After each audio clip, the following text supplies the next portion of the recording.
Hello everyone, আমি প্রিয়াঙ্কা। আমার চ্যানেলে আপনাদের সবাইকে স্বাগত জানাই। তো সবাই আপনারা কেমন আছেন? আশা করি ভালো আছেন। তো আজকে আপনাদের সাথে ডোসার রেসিপি শেয়ার করছি। তো আমরা গেছিলাম উড়িষ্যা ঘুরতে। তো সেখানে রাস্তায় চলতে চলতে দেখলাম একটা দোকানে ডোসা বানাচ্ছে। তো আমার মেয়ে বলল, মাম্মি আমি একটা ডোসা খাবো। তো আমরা সেখানে নেমে পড়লাম। নেমে পড়ে দাদাকে বললাম একটা মশলা ডোসা বানিয়ে দিতে। তো সেটারই প্রিপারেশন চলছে।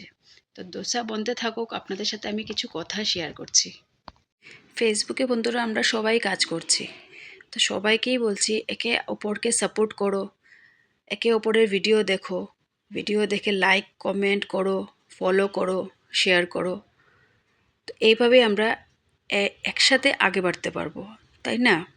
এই বলতে বলতে দেখুন আমাদের মশলা ডোসা রেডি হয়ে গেল। তো ভিডিওটি কেমন লাগলো একটা কমেন্ট করবেন, লাইক করবেন, ফলো করবেন, ভালো লাগলে শেয়ার করে দিবেন। আমাদের মশলা ডোসা রেডি। এখন প্লেটিং হচ্ছে। চাটনি দিল, সাম্বার দিল, মশলা ডোসা দিল। আমার মেয়ে তো খেয়ে খুব খুশি। তো বন্ধুরা আপনারা সবাই আমাকে ভালোবাসা দিন, সাপোর্ট করুন। আমিও সবাইকে সাপোর্ট করব। আবার দেখা হবে নেক্সট ভিডিওতে। Bye bye.